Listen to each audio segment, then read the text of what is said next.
원장님, 팔꿈치 아프면 아무것도 못하고 쉬어야 되나요?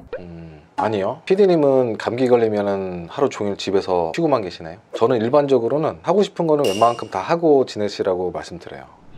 안녕하세요. 통증 잡는 안선생 안광준 원장입니다. 원장님, 운동이랑 휴식 중에 어떤 걸 더 추천하세요? 일반적으로는 휴식을 더 추천을 해드려요. 경험으로도 봐도 휴식이 더 중요하다고 생각이 되고, 물론 운동을 어느 정도 해야 될 필요는 있지만 그렇다고 해서 운동을 적극적으로 권장하지는 않습니다. 다만 적당한 과동 범위를 최대한 움직여주는 관절 운동, 근육 힘줄의 스트레칭, 손상 부위에 적절한 자극을 주는 마사지 같은 것들은 필요합니다. 허리 디스크는 근력 강화하면 좋다고 그러잖아요. 그럼 테니스 엘보도 근력을 키워야 되는 거 아니에요? 허리 디스크에 있어서 근력을 강화시켜줘야 되는 이유는 척추라는 그 구조물 사이사이 껴있는 것들이 문제잖아요. 걔네들이 눌려서 뒤로 삐져나오고 신경 누르고 해서 생기는 문제란 말이에요. 이런 문제들을 구조적으로 안정화시켜줘야 되는데, 그 안정화시켜주기 위해서는 주변을 강화시켜줄 수 있고 잡아줄 수 있는 힘줄이나 근력, 근육 이런 것들을 강화시켜줘야 되기 때문에 운동을 하라고 말씀드린 겁니다. 쉽게 말씀드리면 텐트 줄을 잡아 당겨서 고정시켜서 텐션을 좀 주잖아요. 간단하게. 그런 식으로 근력 강화로 텐션을 주는 거예요.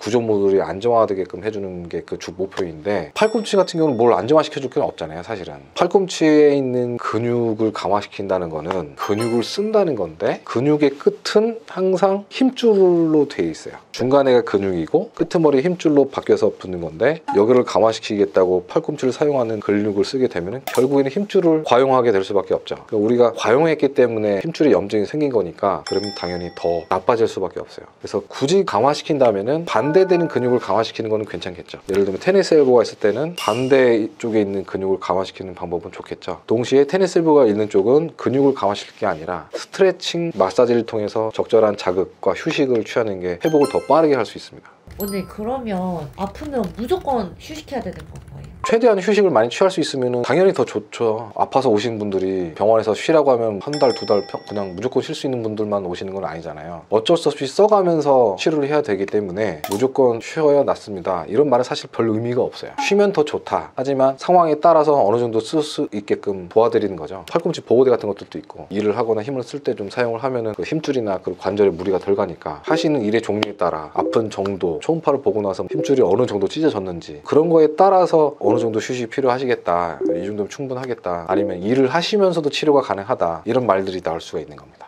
테니스 엘보나 골프 엘보나 그런 팔꿈치 통증으로 오신 분들의 상당수가 운동을 좋아하시는 분들이 많거든요. 요즘엔 워낙에 골프도 많고. 그런데 그런 분들한테 무조건 이제 아프니까 치료해야 되니까 무조건 6개월 쉬세요, 1년 쉬세요, 이렇게 그냥 말씀드리는 거는, 운동도 사실 삶의 낙인 분들도 많고 그런 것들을 통해서 스트레스도 풀고 하는 경우도 많기 때문에 어느 정도는 유지를 하면서 좀 시간이 걸리더라도 천천히 치료하는 것도 한 가지 방법이에요. 통증을 없애겠다고 뭐 스테로이드 좀 써가면서 치료하면 통증 금방 없어지지만, 대신에 내가 아픈 거를 또 잊고 또 쓰기 때문에 더 많이 망가지는 경우도 있어서, 차라리 재생치료 그런 것들을 통해서 어느 정도의 통증을 갖고 시간이 걸리더라도 길게 치료하다 보면은 환자분들이 어느 정도 통증을 갖고 있으니까 그렇게 무리를 하시는 경우는 없어요. 무리하면 바로 너무 아파버리니까 재생치료를 같이 병행하시면서 운동도 하시고 일도 하시면서 치료를 하실 수가 있습니다. 저는 취미가 웨이트인데 팔꿈치가 아플 때 무게 강하게 치는 웨이트 해도 되나요?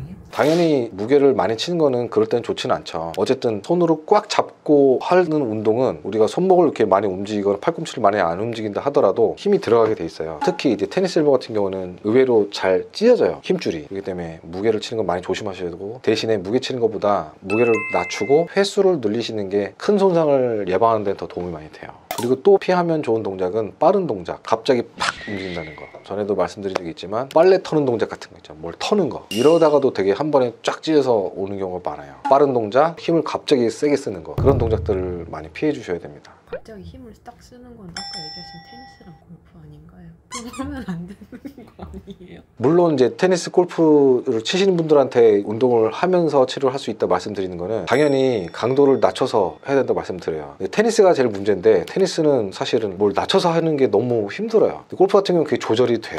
강한 스윙을 하다가 문제가 생겨서 오신 분들은 어느 정도 치료가 될 때까지는 숏 게임이라고 해서 퍼팅이나 가볍게 여기서 저 앞에 톡톡 떨어뜨리는 게임들이 있어요. 그런 걸 하면 전혀 힘이 안 들어가거든요. 그럴 땐 집중적으로 그런 걸 더 연습을 많이 하라고 말씀을 드리기도 하고, 그래도 어쩔 수 없이 라운딩을 계속 나가야 되시는 분들도 있고 하는데, 거리가 덜 나가더라도 힘을 빼고 치라고 말씀을 드리죠. 오히려 그렇게 해서 공이 더 잘 맞기도 하고 그래요. 엘보가 생길 정도로 세게 치신 분들은 너무 힘을 많이 줘서 치는 경향이 더 많거든요. 물론 잘 치시는 분들 중에서도 엘보가 있는 경우 경우가 있긴 한데 사실 골프 때문에 엘보가 생기신 분들은 지나치게 좀 세게 쳐서 생기는 경우가 훨씬 많아요. 그런 분들은 오히려 그렇게 아플 때 치료하면서 하면 힘 빼고 치게 되니까 공이 더 잘 맞기도 하고 그래요. 그래서 재생치료의 장점은 통증이 동반되긴 하지만 확 없애는 치료보다 통증이 어떻게 변화가 있는지를 봐가면서 치료를 할 수 있기 때문에 장기적으로는 더 충분히 휴식도 취할 수도 있고 조절이 가능하기 때문에 재생치료가 운동이나 노동과 병행하면서 하기엔 더 좋습니다. 강하게 염증을 줄여주는 치료는 통증이 너무 없어지기 때문에 조직적으로 다 낫는지 안 낫는지 알 수도 없고 일단 통증만 없으니까 또 강하게 노동을 하다가 더 심하게 손상이 오는 경우가 많거든요. 그래서 재생치료가 여러모로 일반적인 염증치료보다는 우월합니다.